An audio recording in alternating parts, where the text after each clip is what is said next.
Welcome everyone to this week's video. Today we are on Fish Friday number 38 and we have definitely one of my favorite fish in the world right here. This thing it's indescribable on how cool this fish is. Today we are talking about the Arapaima or Arapaima. Scientific name Arapaima gigas or Arapaima gigas. It is there's some contention. Most of the research seems to say that it is part of the family Arapaimidae, so it is its own family. Other people still put it in Osteoglossidae, which, if you remember, the osteoglossiforms and the Osteoglossidae in particular was the arowanas, the silver arowana, the Asian arowanas, and that. But the evidence seems to point that it is in fact its own family. So it is an osteoglossiform fish. That is definitely true. But it seems to be its own family, Arapaimidae. Don't forget, the osteoglossiform fish is the bony tongues. They have bones on their tongue to help them chew. But what's interesting about the Arapaimidae is the fact that it also includes what is called the African arowana, which is not a true arowana. Genetics seem to say that it's actually more closely related to the Arapaima than it is to other arowanas. Now, back to the Arapaima. The Arapaima is also known as the pirarucu, which is, we'll get into the meaning of that name, but that's its really only other common name. It was originally thought that this was the sole species in genus. There was only one Arapaima out there. However, it does seem to suggest, as further research goes on, there is a second species actually in this genus. But there used to be multiple. This is a prehistoric fish. Prehistoric fish, living fossils, basically means they haven't changed in millions of years. In fact, there was a 13 million year old fossil, again, 13 million year old fossil of basically the exact same thing as a Arapaima you would find today. And that was found in Colombia, meaning that they've been in that region for a very long time and they just basically haven't changed. Basically, if it ain't broke, don't fix it. As many people know, it is native to the Amazon River. It's actually pretty widespread throughout, even though there is some contention saying that the Arapaima is actually in trouble, possibly going endangered. So it does spread throughout, and you can imagine a fish of this size needs some room to move around. It is among the largest freshwater fish in the world. It was originally thought to be the largest. In fact, I kind of thought it was the largest, but really not. The Arapaima commonly measure around 200 centimeters, so about 2 meters, about 79 inches. That's really common. That's your full growns. There are reports of them getting up to 450 centimeters, which is about 15 feet long, 4.5 meters. There's reports. You're not really going to find those nowadays, and we'll get into that, floppies. It is a heavy fish, though. If you can see from this, it is heavy. Real thick, very muscular body. The adults can weigh up to 200 kilograms, which is about 440 pounds. That's probably that bigger one, that 450, that's that 450 centimeter, that's really there, but you might think like a pound or a kilogram every 2 centimeters, which means that this thing can pack on some weight. And a lot of that has to do with not only the musculars, but the fact that their head has this upturned mouth, but it's a very bony head. We'll get into that a little farther as well. It does have a pretty streamlined body, if you can see here. And it's very torpedo shaped or cigar shaped, very cylindrical.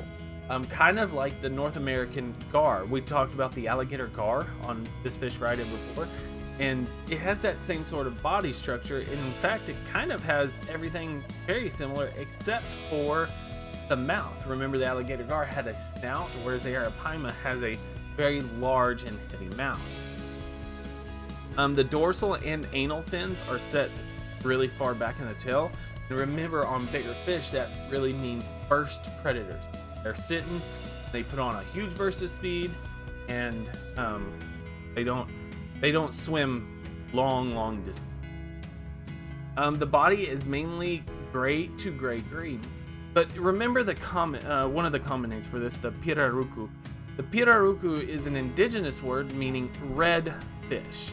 And what that probably refers to is when you get a super colorful one like this, you see these really red flecks that happen on the scales. This is an abnormally colorful one.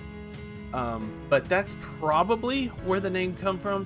There is some debate on whether it actually comes from the color of its meat. This thing was heavily fished and heavily sought after because of how much meat it had.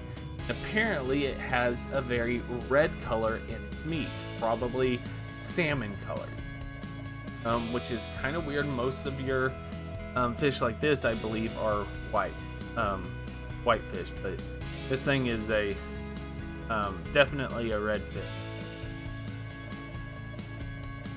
Getting into its scales, this thing is hard scales.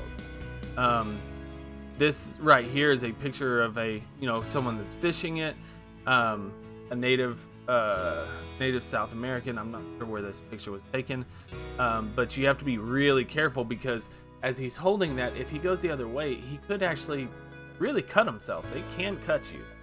But those scales are basically just flexible armor. These things are tough. In fact, they have a really hard mineralized outer layer in the scales, and then a flexible, it's still tough, but a flexible inner layer. So think like the inside being cartilage and the outside being like the hoof. It is not the same thing, but think of it like the hoof of a cow, the hoof of a goat or a horse or something. That's like how it mineralizes out there. In fact, it's probably even harder than that. What's happened is that the layers on the outer layer of scales, the layers of minerals are actually set in very wide angles to each other, which is kind of how plywood is made. So basically you think of mineralized plywood, and that's the strength that you're talking about. But that inner core, that really tough but flexible inner core, allows it to really move and flex. So that's basically they're getting this really armored on the outside but still being able to move on the inside.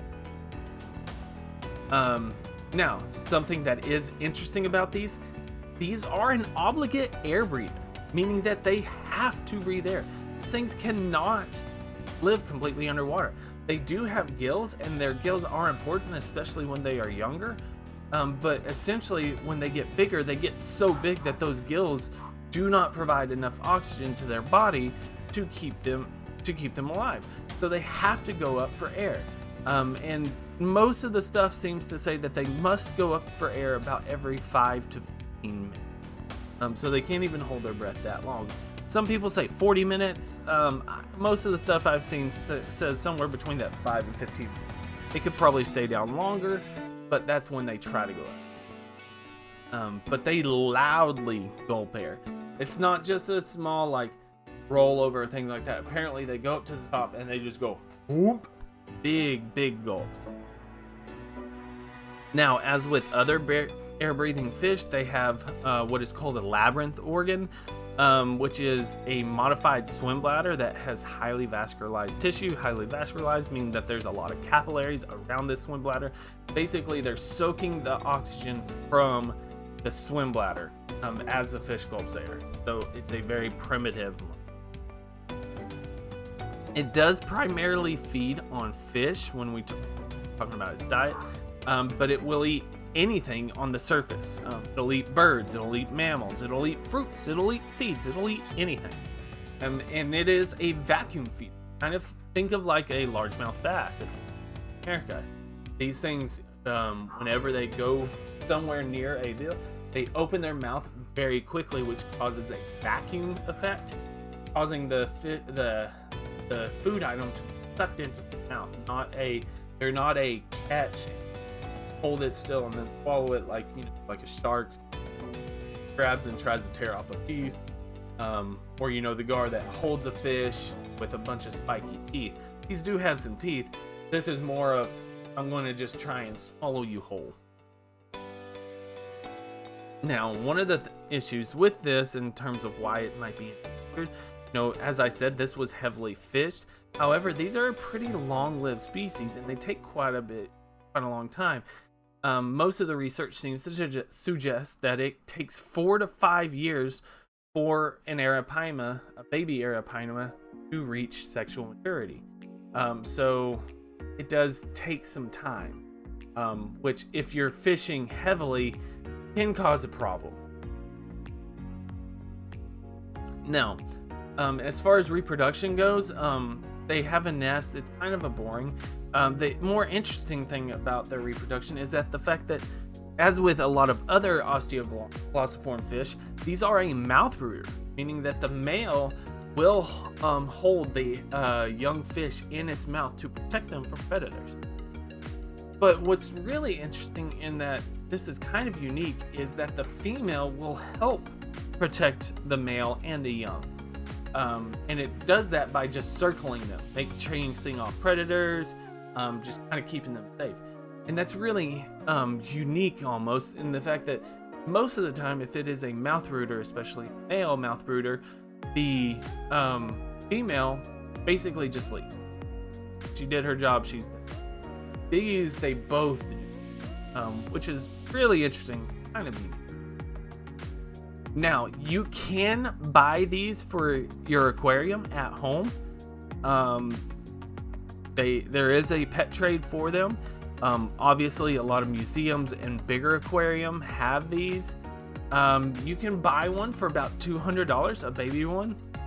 Now, just because you can buy something, especially something as cool as an Arapaima, should you buy it? And I'm going to just go ahead and say this. I've said this numerous times. Know what you're getting into. Know what you're getting into. Make sure you plan for yada yada.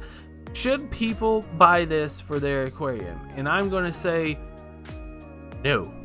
Unless you are an absolute multi-millionaire and know exactly what you're doing and have people smarter than you design the aquarium, do not buy this fish for your home aquarium. Just please don't. It doesn't help anyone, and chances are the Arapaima is going to die. And it's not from the fact that you're not going to be able to feed them. They'll eat freaking anything. That's not the issue. It's the fact that when they get bigger, and they don't take that long to start getting bigger, these things have a very bony head and they jump out of the water. They jump because they are searching for something. So if you have floating fish pellets, they're going to go up and they're going to smash into the top of the tank and more than likely break it, because that basically think you're just taking a rock and bam, destroy it. Same thing with the side. And if you don't feed them enough and then you start trying to do it, they'll jump out and try and get your head. Still break your aquarium. Please don't do this unless you know. Yes, I would love you to design an aquarium for you for this behemoth. It's not that hard to do. It's just you have to get special glass. You have to have a special top. Yeah, so and kind of on that same note, talking about they're jumping out of the water, the kind of interesting fact that we're going to end the video on today is this. Bam.